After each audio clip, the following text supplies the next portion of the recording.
pongan un poquito de atención, que no estemos distrayendo. Eh, No es por mí, hermanos, sino que debemos ser respetuosos para con nuestro Dios, porque Él se merece el respeto que todos quizá pedimos. Así que calladito allí no platiquemos y calma a nuestro Dios. Así como decía, hermano, cuando Dios permite el sufrimiento de sus hijos. ¿Cuántos somos padres? ¿Y cuántas veces hemos pasado por situaciones quizás difíciles en la vida que quizás ya no hayamos que hacer? Hemos corrido, hemos prestado, hecho cualquier cosa por nuestros hijos. Y muchas veces decimos, bueno, pero que a mi hijo quizás no lo merece, o no me respeta, o no me va a agradecer. Hermano, así somos nosotros con Dios. Amén. ¿Cuántos estamos necesitados de Dios? ¿A cuántos Dios en este lugar a lo largo de estos tiempos? Yo no sé cuántos años tiene usted de estar en este lugar. Yo, como le decía, pues me alejé un tiempo, no porque, sino por estudio, pues casi 5 años. Pero la mayor parte del tiempo, hermano, lo he pasado en este lugar. Aquí me han salido canas, aquí me han pasado un montón de situaciones. Pero ¿sabe qué, hermano? La presencia de Dios siempre ha estado acá. Y cuando la hemos buscado, la hemos encontrado. Muchas veces, hermano, quizás no vemos la misericordia o la mano de Dios por muchas situaciones, y tenemos que evaluar cada uno de nosotros nuestro caminar con Dios. Pero eso ya es bien personal. Pero yo se le digo, hermano, el tiempo que he pasado en este lugar ha sido de bendición. Porque ha provisto, ha dado salud, ha dado todo. Y así debemos de ser. Pero aquí, hermano, si lo vamos al contexto, usted ya conoce la historia de Job. Un hombre rico, próspero, que Dios lo describe. Qué bonito sería, ¿verdad? Que Dios describiera a cada uno de nosotros como describe a Job. Recto, dice. Temeroso de Dios y apartado del mal. Pero llega un momento, hermano, en la vida que también tenemos que pasar problemas, conflictos, dificultades. Y muchas veces, hermano, no estamos preparados para eso. Y eso fue lo que le pasó a Job. Era próspero, tenía cosas, pero llegó la dificultad, llegó el problema, llegaron las enfermedades, y él no sabía por qué. Así que, hermano, cuando menos sintamos, tengamos cuidado con el enemigo. Cuando creamos que estamos más cerca de Dios o que estamos más entregados a Él, es cuando el enemigo va a lanzar sus ataques con más fuerza. Y eso le pasó a Job. Así que presentaron los hijos de Dios allá, en el cual también iba Satanás, y le dijo, ¿y dónde venís? De rodear la tierra, de andar por ella. Y le dijo, mirá, ¿no te has fijado en mi siervo Job? Y comenzó a describirlo así. Le dijo, ¿por qué lo tenés bien? Porque le provees, porque lo proteges, porque todo allí. Pero quítale lo que tiene, a ver si no te maldice. ¿Y sabe qué, hermano? No todas las enfermedades, no todas las cosas vienen de Dios. Porque muchas veces el diablo influye en eso, pues, y eso es lo que le pasó. Y vamos a entrar en materia, hermano. Más de introducción. Una de las preguntas más comunes que las personas que no creen en Dios es: ¿por qué Dios permite las enfermedades? ¿Por qué permite el dolor? ¿Por qué permite las guerras? Etcétera, etcétera. ¿A cuántos le han preguntado eso alguna vez? Más que todo, hermano, los que vamos allá a las calles, el evangelismo, y dicen, bueno, pero si ustedes hablan de un Dios de amor, ¿y por qué permite las enfermedades? ¿Por qué permite las guerras? ¿Por qué permite todo? No es, hermano, que Dios sea malo. El problema es que Él nos deja que actuemos a nuestra libertad o a libre albedrío, que no está en la Biblia, pero que nosotros podamos decidir. Y muchos nos quejamos que estamos enfermos, que tenemos azúcar en la sangre, pero no medimos lo que comemos, no medimos lo que bebemos. Pregunto, ¿es culpa de Dios? ¿Quién digo? ¿Es culpa de Dios? Es culpa de nosotros, ¿no? Porque si sabemos que eso nos va a hacer daño, entonces, pero cada uno, pero eso le digo, hermano, pero esa es una pregunta más común. Hermanos, Dios permite el sufrimiento no por falta de amor. Decían antes, bueno, esa es la mentira que le daban a los papás, ¿va? A mí me duele más que a vos castigarte, pero si era mentira, hermano. Si muchos se gozaban castigándonos. Pero porque, bueno, los que ya pasamos allá de los ENTA, pues, ya somos veteranos del FAS, como decían allá. Entendemos eso y yo nos da risa. Lástima que hoy ya no se puede, va, porque no lo meten a la cárcel los bichos. Pero aquí estamos. Sobrevivimos guerras, peste, vimos la transición de todas las cosas. Pero, hermano, Dios permite el sufrimiento no por falta de amor. ¿Cuánto creemos que Dios nos ama? Sino muchas veces, hermano, lo hace para moldear nuestro carácter, para ver cuánto nosotros podemos soportar. ¿Qué es lo que dice la palabra? Que cada día tomemos nuestra cruz y sigamos. Pero eso es que muchas veces no nos gusta, tomar esa cruz. Y tomarla no literal, hermano, sino que ver lo que nosotros estamos fallando. Entonces, para moldear nuestro carácter, nos recuerda, hermano, que Él tiene el control de nuestra vida y que este mundo no es nuestro hogar eterno. Amén. Nos recuerda que Él tiene el control de nuestra vida. Amén. Porque si Él quiere, hermano, puede haber aquí, nos podemos quedar todos. Si nos faltan, ¿qué? Unos 10, 15 segundos el aire o el oxígeno, nos morimos. Ay, quiero ver un paréntesis, no cuánto han visto una noticia allí que, bueno, a mí me lo dijo una hermana, va. Mire, uno está afligido, ¿y por qué le?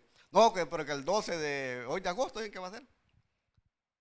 Que no sé qué va a pasar en la Tierra, va a haber un eclipse solar total de sol, pero en Europa, y que después va a haber la luna de fuego. ¿Cuántos han oído eso? Pero la cosa que dice que va a faltar el oxígeno, creo que por 7 segundos. No, ¿qué es lo que nos detiene a nosotros? La gravedad. Y que supuestamente va a faltar la gravedad por 7 segundos y que nosotros vamos a volar como 20 metros arriba y que cuando nos caigamos. Yo digo, pero es que Dios no dice eso. Yo le digo, mira, hermana, no se preocupe, me lea la palabra. No, pero es que así dicen, andan diciendo. Pues yo he visto la noticia que va a haber un eclipse, pero en Europa. Pero le digo, ¿cómo es el enemigo? Y a otros lo están viendo o lo están asociando con el rapto de la iglesia. Así que preparémonos. Aquel que no es arrepentido, hermano, arrepiéntase. Cierre el paréntesis. Pero eso es lo que pasa, hermano. Pero Dios tiene el control de nuestra vida y de este mundo. Amén. Él lo tiene. Entonces, y que esta tierra, hermano, no es nuestro hogar eterno. Si por gracia y misericordia de Dios yo he llegado a la edad que tengo, hermano. Pero ha sido por eso. Pero, y lo que hace también, hermano, es para que nos acerquemos a Él. Amén. Porque Él nos llama siempre, hermano, de diferentes maneras nos ha llamado a cada uno de nosotros. Yo ya le he contado mi historia. Cómo Dios comenzó a llamarme, cómo Dios comenzó a hacer el llamado. Yo me hacía el mareado, como dicen. Me tuvo que pasar el accidente, después me quebraron la pata, después me pasó un montón de cosas. No había ninguna necesidad. Pero Dios tuvo misericordia. Entonces, hermano, aunque las pruebas duelen, amén. Los problemas duelen, va. Duele ver a un hijo enfermo, duele ver a un cónyuge enfermo. Pero Dios, hermano, las usa para darnos paciencia. Para enseñarnos a ser obedientes, amén. Y mostrarnos su compañía en medio de la tormenta. Hermano, porque usted no está solo. Usted no está solo. Aunque diga, pero es que a mí nadie me visita, que a mí no, hermano, Dios está con usted, amén. Váyase allá a Isaías 41:10, un versículo que muchos usamos. ¿Qué es lo que dice? No temas, porque yo estoy contigo. ¿Cuándo dicen amén a eso? Dice, no desmayes, porque yo soy tu Dios, que te esfuerzo. Siempre te ayudaré, siempre te sustentaré con la diestra de mi justicia. Hermano, no estamos solos. Pues no tema. A mí me da miedo, hermano, estos grandes ventarrones que están pasando últimamente. Primero porque tengo unos árboles allí cerca de la casa y se caen ya. Pero no temamos, Dios está con nosotros. Porque Él está con nosotros. Dice, no desmayes. Aunque los problemas, hermano, y las dificultades muchas veces nos quitan el sueño, pero no desmayemos. Dice, yo soy tu Dios, que te esfuerzo. Siempre te ayudaré. No dice de vez en cuando te voy a ayudar. El problema, hermano, es que muchas veces Dios no nos ayuda porque no abrimos nuestros labios. Amén.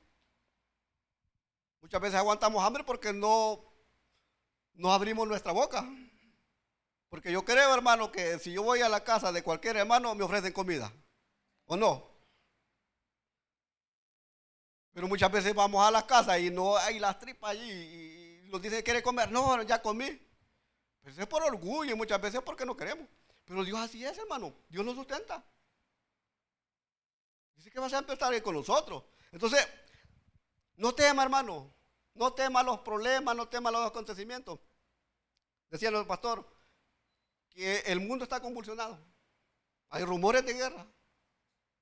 Hay un montón de situaciones. En Guatemala está haciendo erupción nuevamente el volcán. Pero lo que yo le quiero decir es esto, hermano. Las profecías de Dios se están cumpliendo. Y ante nuestros ojos. ¿Pero qué significa eso? Que usted y yo ya no debemos de andar jugando a ser cristianos. Debemos entregarnos al 100% a Dios. Y de ahí el resto va a ser de Él. Y vamos a ver, hay varios tipos de sufrimiento, hermano.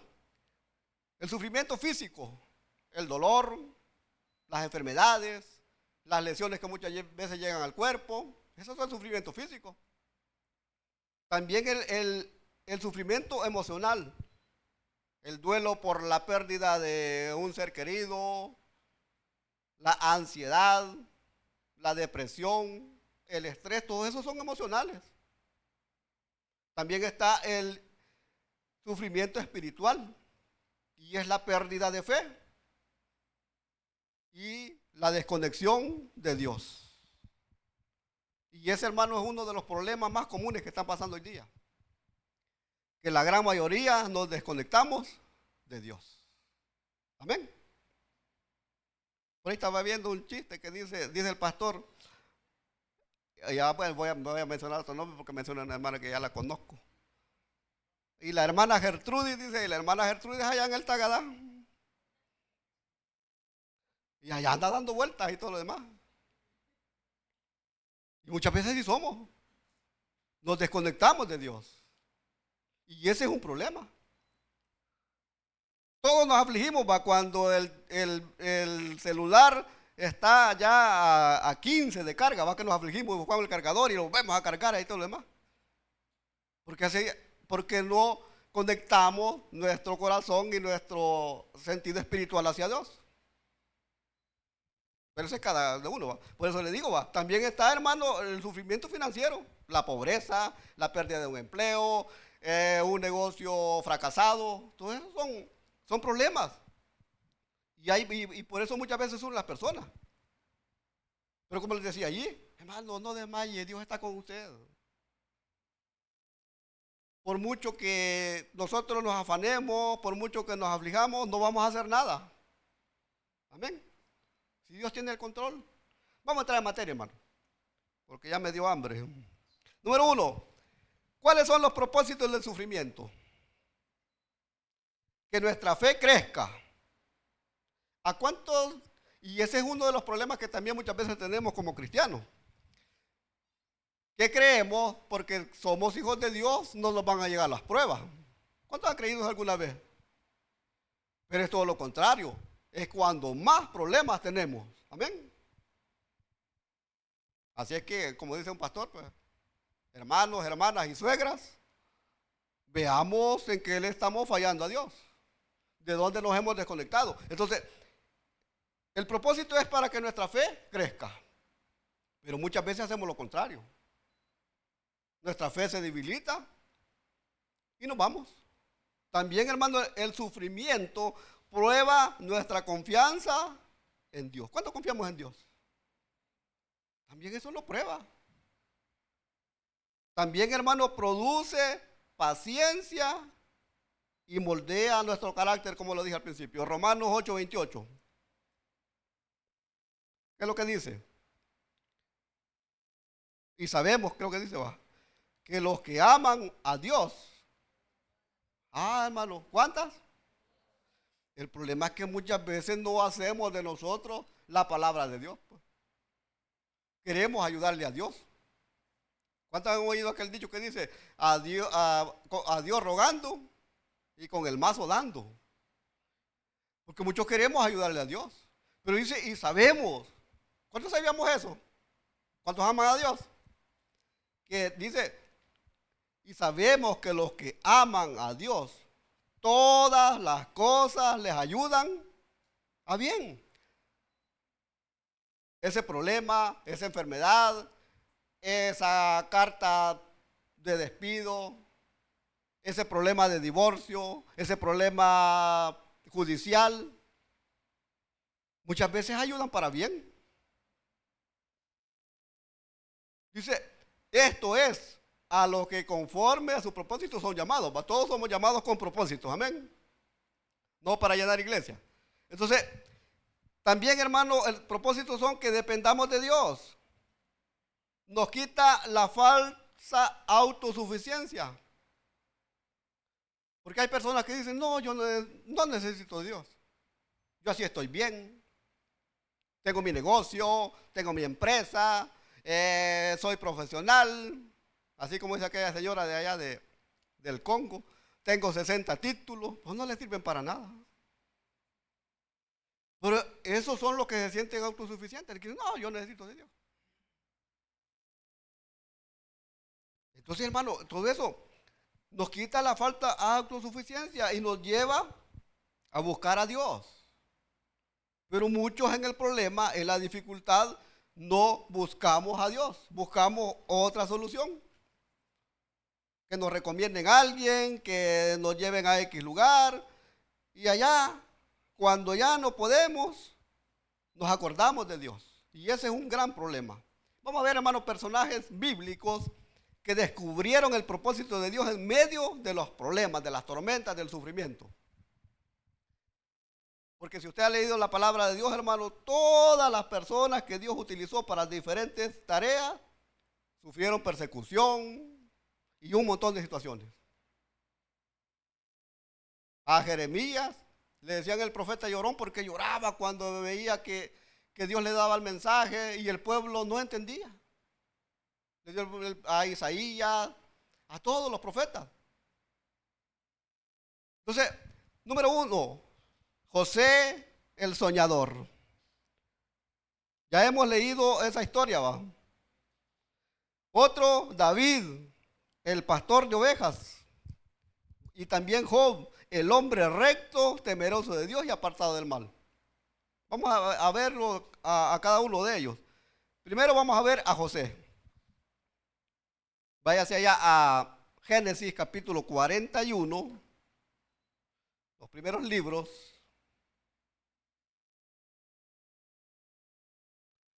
Vamos a leer del versículo 37 en adelante.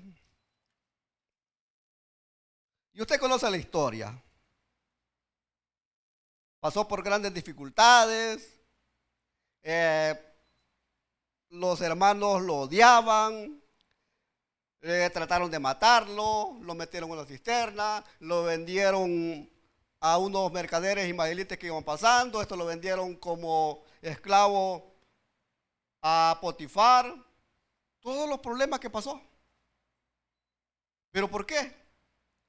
Primero, hermano, lo odiaban porque le contó el sueño a los hermanos, ¿va? Que los hermanos mayores se postraban delante de él y todo lo demás.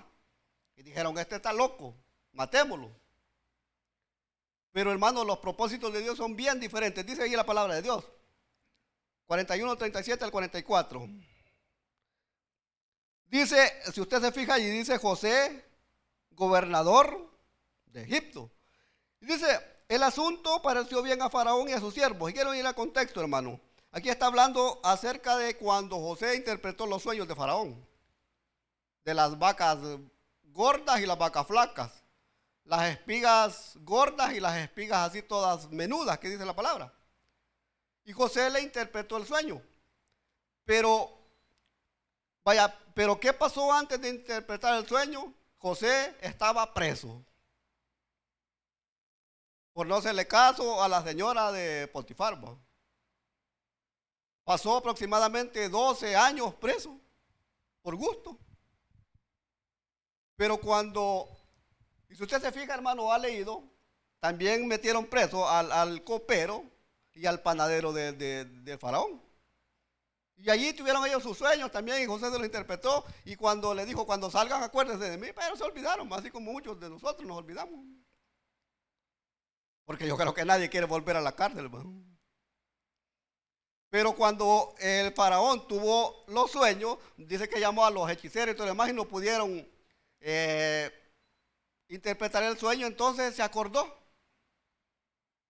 de que allá había quedado José y lo mandaron a llamar, y aquí es donde él interpreta los sueños y comienza a darlos. Entonces dice allí que le dijo que hiciera graneros, que hiciera todas las cosas. Por eso dice, el asunto pareció bien a Faraón y a sus siervos.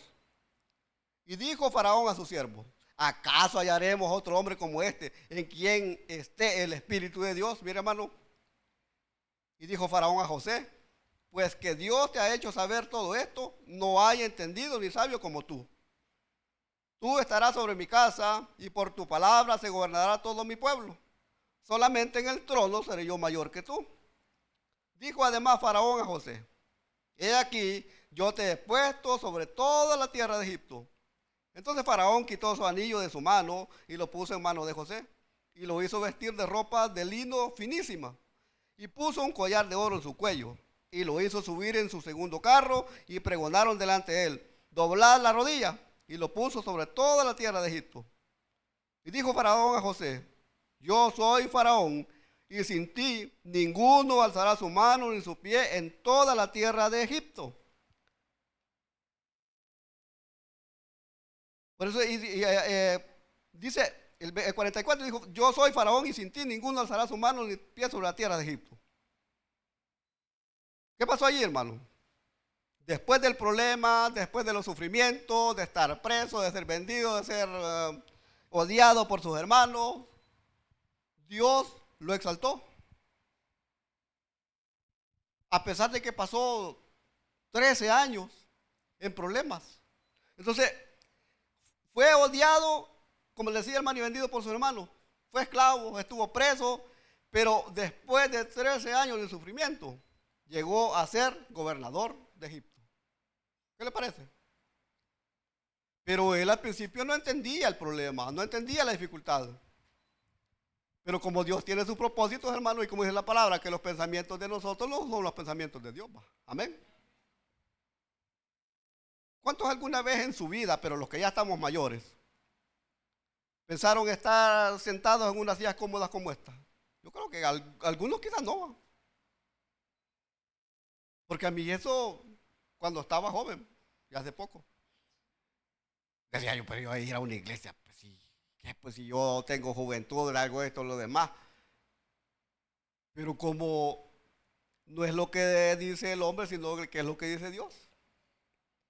Y de mi generación, hermano, de allá, de mi promoción de bachillerato, varios ya no están. Y otros están más viejos que yo. Tal vez en edad están más jóvenes, pero se ven más acabados que yo. Pero así es Dios. Pero José no entendía los propósitos de Dios. Como muchas veces usted y yo no los entendemos y decimos, Señor, ¿y por qué me está pasando este problema? ¿Por qué me falta esto? ¿Por qué esta situación? Calma, hermano. Dios tiene el control. Y un día Dios lo va a exaltar. Y usted va a decir, bueno, porque muchos no entendemos eso. Pero a pesar de que fue odiado y todo lo demás, él hizo las cosas de Dios, porque es la palabra que cuando fue vendido, lo llevaron a la cárcel, dice que Dios estaba con José. En el medio del problema, de dificultad, hermano, Dios está con usted. ¿Cuántos lo creen? Ahora vamos a ver a David, otro que pasó grandes problemas. Si usted recuerda, hermano, vaya un poquito más adelante, segundo libro de Samuel, versículo 5, capítulo 5, perdón. Capítulo 5, vamos a leer del versículo 1 al 3. Después de sufrir un montón de desprecios, porque si ustedes se acuerdan, cuando Dios comisionó al profeta Samuel para que lo fuera a ungir como rey, El papá de David le presentó a los hijos mayores, pues, aquellos que aparentemente a la vista de Samuel eran los elegidos. Y David estaba allá en el campo, ¿sí? Allá cantándole a Dios, haciendo salmos. Y cuando le preguntó, él le dijo, ¿y estos son todos tus hijos? No, le dijo, falta uno. Pues ni siquiera le dijo, falta el menor, mi hijo David. No, falta uno. Pues entonces anda a traerlo. Desde entonces estaba sufriendo. Sufrió, hermano, desprecio, persecución de parte del rey Saúl y sufrimientos. Dormía en cuevas, lo perseguían para matarlo. Pero llegó también, hermano, después de todo eso, llegó a ser rey de Israel. Y fue, dice la palabra, conforme al corazón de Dios. Un rey conforme al corazón de Dios. Porque Saúl lo había puesto el pueblo y le falló a Dios. Aunque David también, hermano, pero porque todos estamos excepto a eso. Pero vaya, ahora váyase allá a la palabra. Y si usted se fija, ahí tiene como título: David es proclamado rey de Israel. Dice, vinieron todas las tribus de Israel a David en Hebrón y hablaron, diciendo, henos aquí, hueso tuyo y carne tuya somos. ¿Qué quiere decir ahí? Que lo apoyaban. Y aún antes de ahora, dice, cuando Saúl reinaba sobre nosotros, eras tú quien sacabas a Israel a la guerra y la volvías a traer. Además, Jehová te ha dicho, tú apacentarás a mi pueblo Israel y tú serás príncipe sobre Israel. Dice el 3, vinieron pues todos los ancianos de Israel al rey en Hebrón, y el rey David hizo pacto con ellos en Hebrón delante de Jehová, y ungieron a David por rey sobre Israel. Mire, hermano, después de todos los problemas, de todas las dificultades, pero esperó en Dios. Y si usted se fija, la gran mayoría de salmos fueron escritas por David. En esos momentos quizás de angustia, de soledad, allá quizás él dijo, bueno, Jehová es mi pastor y nada me va a faltar. ¿Cuándo dicen venga eso? Allá el Salmo 91.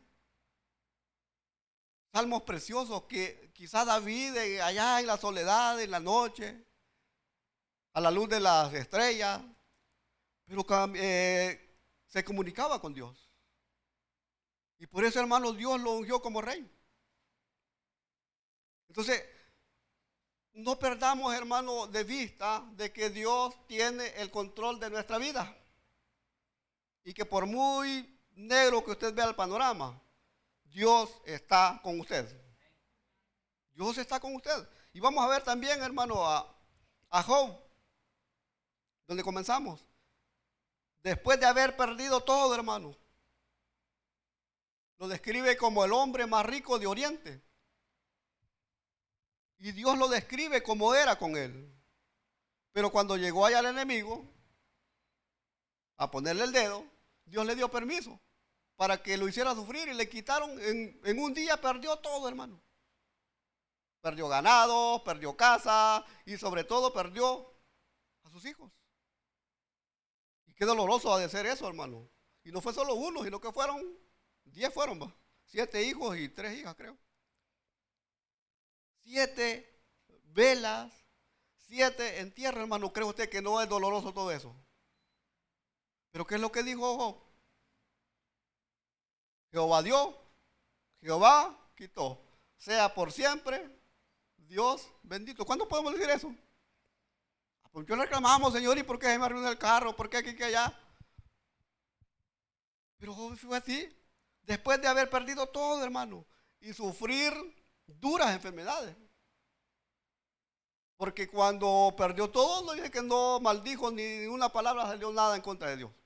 Y volvió a llegar otra vez a Satanás y le dijo, mira, ¿no te has fijado en Job que a pesar de que te permití que le quitaras todo, no ha dicho? Pues sí, pero toca su cuerpo, pues, a ver si no te maldice. Y Dios le dio permiso de ponerle esa enfermedad. Pero con todo eso, hermano, Job no falló. Sí, en el problema o en la enfermedad, hermano, muchas veces le preguntamos a Dios. Y allí dice que Job maldijo el día en que nació. Pero aparte de los demás, hermano, siempre estuvo dependiendo de Dios. A pesar de sufrir duras enfermedades, hermanos, Dios le duplicó lo que había perdido. Job 42:10. Ya al final, hermano. Dice, y quitó Jehová la aflicción de Job. ¿Cuándo, hermano? Cuando hubo orado por sus amigos. ¿Cuántos oramos por nuestros amigos? ¿Cuántos oramos por nuestros enemigos? Aquellos que nos desean mal. Allí bajaron. Porque al enemigo queremos que le pase el tren. Bueno, ya no pasa el tren por ahí. Pero lo que le deseamos es mal. Pero eso es lo que dice, y quitó Jehová la aflicción cuando hubo orado por sus amigos, y los amigos no llegaron para consolarlos, y le dijeron, no, vos has pecado, vos has hecho esto, por eso Dios te ha quitado todo eso. Y él decía, no, si yo no he hecho nada, yo siempre he sido recto, yo siempre he estado... Pero los amigos le decían, no, hombre, arrepentite y recordar las cosas que hacía.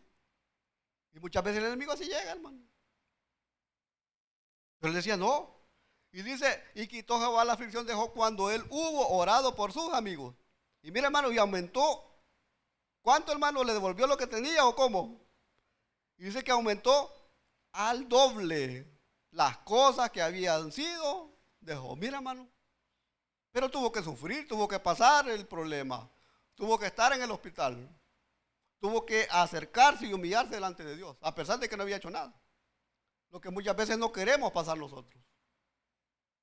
Porque nosotros queremos que todo sea bonito, pero hay que pagar un precio. Hay que depender de Dios. Y si Dios, hermano, nos quita algo, como decía nuestro pastor fundador, es porque algo mejor nos quiere dar. ¿Cuándo dicen amén? Dice que Dios quita lo bueno para darnos lo mejor. Pero muchas veces no queremos soltar las cosas. Para finalizar, hermano, váyanse ya a Éxodo 23:25.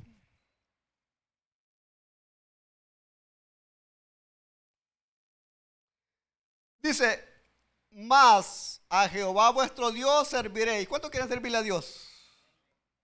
Y él, hermano, mire, hermano, la bendición de servir. Porque muchos vemos el servicio a Dios como una carga, como un trabajo, ¿va? Muchas veces lo vemos así. Ay, tengo que ir otra vez porque me toca servir. No porque no hubiera ido. Hermano, fácil. No vengamos cuando vengamos con un corazón así. Mejor no vengamos a servirle a Dios. Porque al trabajo, enojado, llueva, tiemble, relampaguee, va que tenemos que ir. Si no nos descuentan ahí el séptimo, nos echan. Pero ¿por qué no vamos a la casa de Dios a adorarle cuando estamos así? Por eso dice, mas a Jehová vuestro Dios serviréis, y él bendecirá tu pan y tus aguas. Y yo, esto es lo más hermoso, hermano. Dice, y yo quitaré alguna enfermedad, algún problema que te pase. ¿Qué es lo que dice, hermano? Toda enfermedad de en medio de ti. ¿Cuándo dicen amén a eso? El problema es ese, hermano, que muchas veces no le creemos las promesas a Dios. Y ya he hecho esta pregunta. ¿Cuántos creemos en Dios? Varios, va. ¿Cuántos le creemos a Dios? Ese es el punto, hermano. Porque una cosa es creer en Dios, y otra cosa es creerle a Dios. Hermanos, así como José, David y Job pasaron por grandes tormentas en sus vidas, y a pesar de que muchos lo juzgaban como lo pasan a nosotros y decían que las pruebas que estaban pasando era porque le habían fallado a Dios. A pesar de todo, hermano, fueron fieles a los propósitos de Dios. Romanos 8:18 dice, pues tengo por cierto que las aflicciones del tiempo presente, mira, hermano, aflicciones de este tiempo, no son comparables con la gloria venidera que en nosotros ha de manifestarse. Por eso dice allí, las aflicciones del tiempo presente, hermano. Mientras estemos en este cuerpo, vamos a sufrir enfermedades, queramos o no. Porque cada segundo nos estamos haciendo más viejos. Mala noticia. Yo desde que me acuerdo que ya como los 20 años soy canoso, pero soy feliz. Nunca me he pintado el pelo y no pienso hacerlo. Pero todos, hermanos, estamos pasando por procesos, vamos a tener enfermedades, dificultades, pero confíe en Dios, se lo digo nuevamente, confíe en Dios. ¿Cuándo dicen amén? Vamos a orar y le decimos, buen Dios y Padre, gracias, Señor, porque usted ha sido bueno. Gracias, Señor, porque hemos visto, Señor, que por medio de los problemas, de las dificultades, de las enfermedades, usted, Señor, nunca dejó solo a sus hijos. Y así como bendijo a José en esa cárcel y fue a ser un grande y salvó a una nación de la muerte por falta de alimentos. Así como a David, a pesar de las dificultades que lo querían matar, las persecuciones, lo hizo rey, Señor, de Israel. Y así como Job, que perdió todo, Señor. Perdió hijos, perdió ganado, perdió todo. Pero le fueron fieles. Gracias, Señor, porque nos muestra por medio de esa palabra que nosotros como cristianos no estamos exentos a los problemas, no estamos exentos a las enfermedades. Pero, Señor, gracias porque siempre ha estado con nosotros. Porque esta tribulación momentánea no es comparable, como es su palabra, con la gloria que vamos a recibir un día. Gracias, Padre, porque usted ha sido bueno. Quédese con nosotros, Padre amado, y bendiga, Señor, a los diferentes hermanos que están en este lugar. Si hay algún problema, si hay alguna necesidad, que su infinita misericordia, Padre amado, pueda poner esa mano de poder sobre ese corazón, sobre ese hígado, sobre ese páncreas, para que pueda volver a producir la insulina, sobre ese estómago, Señor, sobre esos oídos que están fallando, Padre amado, sobre esa próstata, sobre todo, Padre Celestial. Ponga su mano de poder. Si es su voluntad, Señor, le pido por los enfermos en los hospitales, en las calles, aquellos que están en las cárceles, Padre amado, aquellos que están presos, Señor, de vicios, de dificultades, Padre amado, tenga misericordia. Pero sobre todo le pido que bendiga este pueblo que se ha hecho presente en esta hora, Señor, que dejaron la comodidad de su casa, Padre bendito, para estar en su casa, bendito Dios, alabando y bendiciendo su nombre. Y si aquí hay alguno entre nosotros que todavía no ha tenido ese encuentro real y personal con Cristo, hoy lo puede hacer. Entréguele su vida, entréguele su corazón. No le digo que cambie de iglesia ni de religión, porque las iglesias y las religiones no salvan. El único que salva es Cristo Jesús. Y si alguien se quiere reconciliar con Dios, hágalo. Porque estamos viviendo tiempos finales, tiempos peligrosos. Señor, gracias porque usted ha sido bueno. Gracias por un día más, Señor. Gracias porque hemos entrado en la etapa, bendito Dios, de ese aniversario. Que gracias a usted, Señor, puso la misión y la visión en nuestro pastor Manuel González para estar en este lugar. Gracias, Señor, porque este ha sido un lugar donde nos hemos alimentado, donde hemos saciado nuestra sed espiritual, Señor. Gracias, Padre. Quédese con nosotros, llévenos con bien hasta nuestros hogares, protéjanos el camino de todo peligro, todo accidente y denos la oportunidad, bendito Dios, el día domingo estar en su casa para alabar y bendecir su nombre, porque se lo pedimos en el nombre de Jesús. Amén y amén. Hermanos, que el Señor les bendiga.